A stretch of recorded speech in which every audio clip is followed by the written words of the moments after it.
খারেজি মাদ্রাসা নিয়ে 12 জেলায় তদন্ত রিপোর্ট পেশ প্রশাসনিক আধিকারিক কমিটির।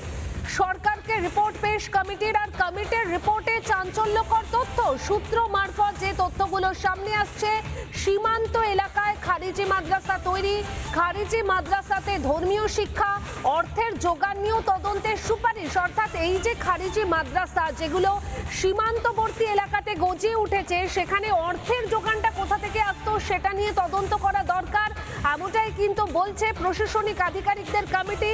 যেই তদন্ত কমিটি গঠন করা হয়েছিল খারিজি মাদ্রাসা নিয়ে 12 জেলার তদন্ত রিপোর্ট পেশ প্রশাসনিক আধিকারিক কমিটির। বসিরহাটের হাসনাবাদে খারিজি মাদ্রাসার হদিশ, নাম জড়িয়েছে তৃণমূল নেতা আব্দুল গাজীর। মাদ্রাসার নির্মাণ ও সংস্কারের জন্য বিপুল টাকা, বিদেশ থেকে টাকা ঢোকে তৃণমূল নেতার অ্যাকাউন্টে। আপনাদের যে খবর এই মুহূর্তে আমরা জানাচ্ছি, বসিরহাটের হাসনাবাদ, সেখানে খারিজি মাদ্রাসার হদিশ, আর এই খারিজি মাদ্রাসায় নাম জড়িয়েছে তৃণমূল নেতা আব্দুল গাজীর। মাদ্রাসার নির্মাণ ও সংস্কারের জন্য বিপুল টাকা। এই মুহূর্তে কথা বলবো আমাদের প্রতিনিধি ইন্দ্রাশিসের সঙ্গে। ইন্দ্রাশিস, তৃণমূল নেতা আব্দুল গাজী কিভাবে এই মাদ্রাসার সঙ্গে তার নাম জড়িয়েছে, তার অ্যাকাউন্টে বিদেশ থেকে টাকা ঢুকেছে?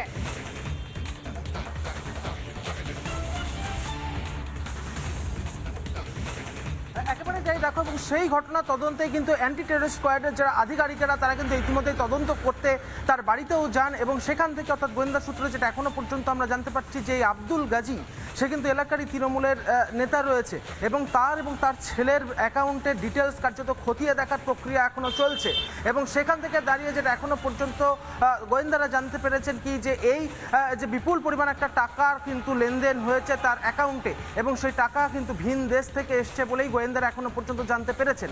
এবং তারপরেই যে ঘটনাটি উঠে আসছে যে স্থানীয় একটি যে খারিজি মাদ্রাসা রয়েছে, সেই মাদ্রাসাতে তার কোনো টাকা বিনিয়োগ সে করেছে কিনা সেই বিষয়টিও কিন্তু এই মুহূর্তে একেবারে আতশ কাচে তলাতে রেখে গোটা বিষয়টি তদন্ত করছেন তদন্তকারী আধিকারিকেরা। তবে সেই খারিজি মাদ্রাসা, যে মাদ্রাসাটি একেবারে হাসনাবাদে রয়েছে, বসিরহাটের হাসনাবাদে, সেই খারিজি মাদ্রাসাতে আমরা পৌঁছই, এবং সেখানে গিয়ে যখন সেখানকার যারা অধিকর্তারা রয়েছে, যারা ব্যক্তিরা রয়েছে, যারা কর্মীরা রয়েছে, তাদের সঙ্গে যখন আমরা কথা বলি, তারা কার্যত সাফাই দিয়ে দেন যে আব্দুল গাজীর সঙ্গে তাদের মাদ্রাসার কোনো রকম যোগসূত্র নেই। ফলত এই যে বিপুল পরিমাণ টাকা, অর্থাৎ সেই খারিজি মাদ্রাসায় এখনও বেশ কিছুটা অংশ আমরা দেখতে পেলাম নির্মীয়মান অবস্থায় রয়েছে, অর্থাৎ কাজ চলছে, এই যে সংস্কারের কাজ চলছে, একটা বিশাল এলাকা জুড়ে কিন্তু মূলত সেই খারিজি মাদ্রাসাটা আমরা দেখতে পাই। সেই যে মাদ্রাসাটা তৈরি কিভাবে হলো, কোথায় থেকে ফান্ড এলো, সেই প্রশ্ন করতে এক প্রকার ঘাবড়ে যান সেখানকার কর্মীরা, এবং তারা যেটা বলেন সবটাই নাকি দানের টাকা, এমনটাই কিন্তু একেবারে স্পষ্টত খারিজি মাদ্রাসার পক্ষ থেকে কার্যত জানিয়ে দেওয়া হয়েছে। পাশাপাশি তোমাকে আরও স্পেসিফিক্যালি যদি আমি বলি যে এই যে খারিজি মাদ্রাসার কথা আমি বলছি, সেটি হচ্ছে রামেশ্বরপুর, অর্থাৎ হাসনাবাদের রামেশ্বরপুরে দারুল উলুম মাদ্রাসা, এবং সেই মাদ্রাসাটিতে মাদ্রাসা বোর্ডে তাদের কোনো রকম নাম নেই। মাদ্রাসা বোর্ডের অনুমোদন ছাড়াই স্কুল পোর্টালে নাকি তাদের নাম রয়েছে। এটা কি কোনোভাবে সম্ভব? তুষার, দীপঙ্করও আমার সঙ্গে রয়েছে, আমি প্রত্যেকের কাছে যাব। তবে এই যে খারিজি মাদ্রাসা, সেই খারিজি মাদ্রাসা নিয়ে কি বলেছিলেন মুখ্যমন্ত্রী শুভেন্দু অধিকারী, একবার শোনাবো আপনাদের। যারা সরকার বা সরকার পোষিত বা প্রাইভেট স্কুল, যেখানে সরকার অনুমোদিত, সেই স্কুলে আপনাদের বাচ্চাদেরকে পড়াশোনা আপনারা করান। সেক্ষেত্রে বেসরকারি প্রাইভেট স্কুলও আমরা দেব যারা কেন্দ্রীয় বা রাজ্য বোর্ডের অনুমোদন পেয়েছে। কিন্তু আমরা এমন কোনো জায়গায় দেব না যেখানে ধর্মীয় শিক্ষা দেওয়া হয়, যেখানে ভারত বিরোধী কথা শেখানো হয়। সেখানে যারা পড়াশোনা করেন তাদের পড়াশোনাটা আমাদের মূল স্ট্রিম এডুকেশন, মূল ধারার শিক্ষার মধ্যে পড়ে না, আমরা তাদেরকে দেব না। আর এই মুহূর্তে আমাদের প্রতিনিধি দীপঙ্কর মালদা থেকে আমার সঙ্গে রয়েছে। দীপঙ্কর, খারিজি মাদ্রাসা নিয়ে 12 জেলার তদন্ত রিপোর্ট পেশ করা হয়েছে, আর সেখানে দেখা যাচ্ছে যে সীমান্তবর্তী এলাকাগুলোকে বেছে নেওয়া হয়েছে এই খারিজি মাদ্রাসার জন্য, এবং ধর্মীয় শিক্ষা দেওয়া হতো। মালদার ছবিটা কি?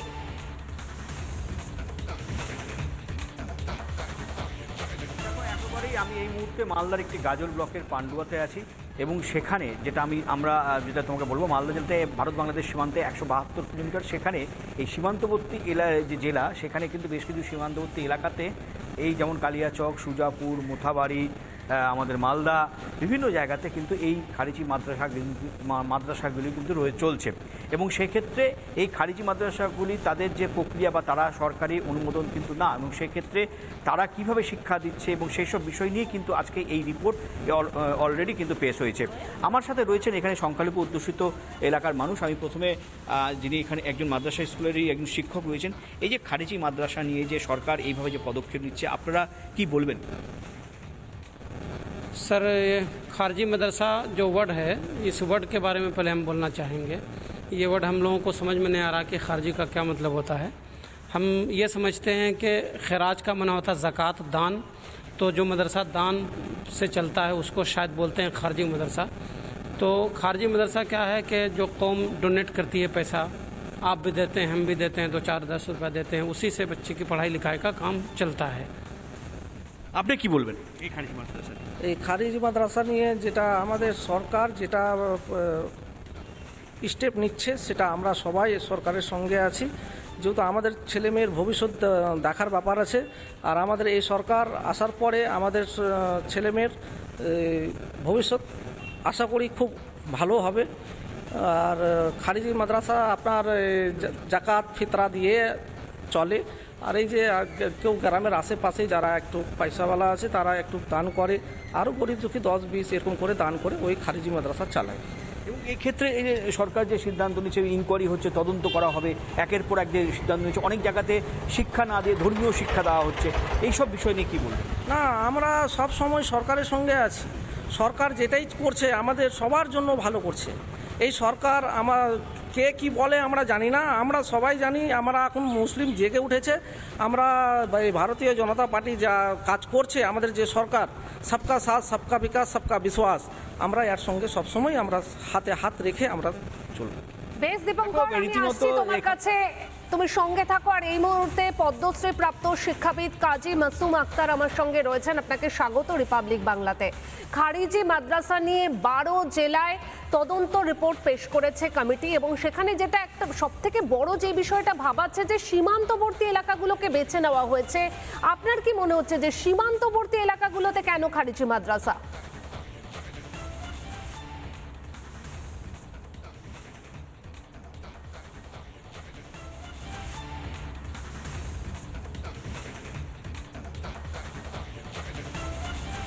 একদিকে যেমন এই বিষয়টা ভাবাচ্ছে, অন্যদিকে এই সমস্ত খারিজি মাদ্রাসাগুলোর অর্থের যোগানও কিন্তু বড় সড় প্রশ্নের মুখে। আর এই মুহূর্তে বোধহয় সত্যি সামনে আনাটা দরকার যে এই খারিজি মাদ্রাসাগুলোতে কি কি পড়ানো হতো।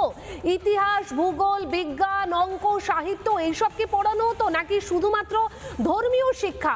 এই সমস্ত খারিজি মাদ্রাসা থেকে পড়াশোনার পর আদৌ কি কেউ ডাক্তার, ইঞ্জিনিয়ার, শিক্ষক তৈরি হতো? কি তৈরি হতো এই খারিজি মাদ্রাসা থেকে পাঠ নেওয়ার পর?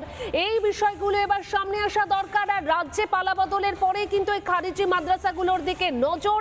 তদন্ত কমিটি রিপোর্ট পেশ করেছে, তদন্ত কমিটি গঠন করা হয়েছে। আর এই মুহূর্তে আমরা উত্তর দিনাজপুরেও খারিজি মাদ্রাসা নিয়ে ঠিক কি ছবি জেলাতে সেটা জানবো আমাদের প্রতিনিধি তুষারের কাছ থেকে। তুষার, খারিজি মাদ্রাসা সেটা তদন্ত কমিটি রিপোর্ট পেশ করেছে 12 জেলার, উত্তর দিনাজপুর সেখানটার ছবিটা কি?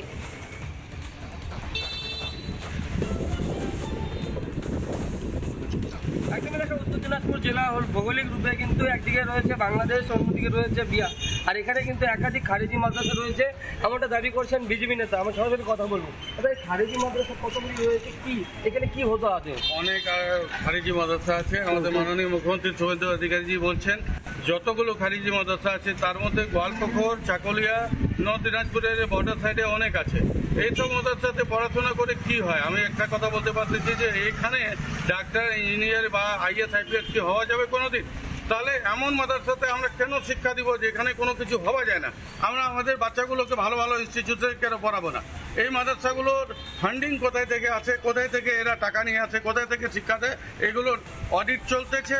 অনেক মাদ্রাসা ধরা পড়তেছে, এগুলো গভর্নমেন্টের রাডারে আছে। এই মাদ্রাসাগুলোকে আমরা কোনোটাই ছাড়বো না। আর আমরা চেষ্টা করব যে এই নোংরা যারা চালাচ্ছে বিদেশি ফান্ডিংয়ে এই মাদ্রাসাগুলোকে তাড়াতাড়ি বন্ধ করা হবে। মানে কতগুলি মাদ্রাসা হবে এর খারিজি মাদ্রাসা উত্তর দিনাজপুরে? এটা যদি দেখা যায় এর সংখ্যা মিনিমাম 2 থেকে 3 হাজার হবে। গোয়ালপুকুর, করণদিঘি, উত্তর দিনাজপুর মিলে জানেন যে বেশি বর্ডার সাইডে আছে। বর্ডার কি পড়ানো হতো ইতিহাস ভূগোল এগুলো কোনো কিছু পড়ানো হতো না, এখানে আলি বেটে সেজিম ডাল চাল পড়ানো হয়। এগুলোতে যদি পড়ানোই হতো তাহলে তো মাদ্রাসা বোর্ডের বাচ্চা ডাক্তার হতো, ইঞ্জিনিয়ার হতো, আইএস হতো, আইপিএস হতো। তাহলে কেন হয়নি আজ অব্দি মাদ্রাসা বোর্ড থেকে কেন হয়নি? আমরা আমাদের বাচ্চাকে আমাদের গভর্নমেন্টের একটা কথা আছে, সবকা সাথ সবকা বিকাশ সবকা প্রয়াস সব পে বিশ্বাস। আমরা সবাইকে নিয়ে চলবো, প্রত্যেকের বাচ্চা ডাক্তার ইঞ্জিনিয়ার হবে আর আমরা সমাজে একটা ভালো যোগদান দিতে পারি, এটা আমাদের চেষ্টা আছে। এই খারিজি মাদ্রাসাগুলোকে তাড়াতাড়ি বন্ধ করা হোক। আমাদের মুখ্যমন্ত্রী বেশ তুষার, অর্থাৎ যে ছবিটা আমরা দেখতে পাচ্ছি জেলা থেকে, সেখানেও কিন্তু তুমি উত্তর দিনাজপুরে একাধিক খারিজি মাদ্রাসা রয়েছে, সেই খারিজি মাদ্রাসাগুলিতে কি পাঠ পড়ানো হতো সেটাও প্রশ্ন।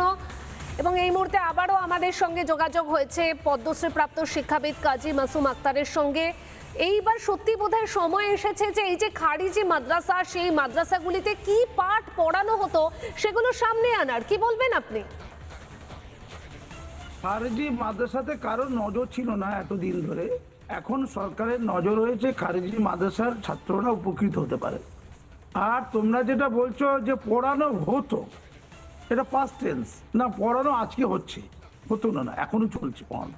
ওখানে ধর্মশিক্ষা হয়। খারেজি মাদ্রাসা মানে হচ্ছে প্রথাগত শিক্ষার বাইরে যে শিক্ষা প্রতিষ্ঠান। এই সংখ্যাটা কত? প্রায় 7,000। কতগুলো? 7,000। আর সরকার অনুমোদিত মাদ্রাসা, অনুদানপ্রাপ্ত মাদ্রাসা কত? 614টা। আর অনুমোদন দিয়েছে আর অনুদান দেয়নি তেমন মাদ্রাসার সংখ্যা প্রায়, মানে যেগুলোকে ওই রিকগনাইজ আনএডেড মাদ্রাসা বলা, যারা আন্দোলন করছিল, তোমরা যাদের নিউজ করছিলে যাদের নিয়ে, সেই সংখ্যা এখন 500-র মতো হয়েছে। ক্লিয়ার? তাহলে দুটো মিলিয়ে 1000 সামথিং হলো, যেটা পশ্চিমবঙ্গ মাদ্রাসা পর্ষদ দ্বারা অনুমোদিত।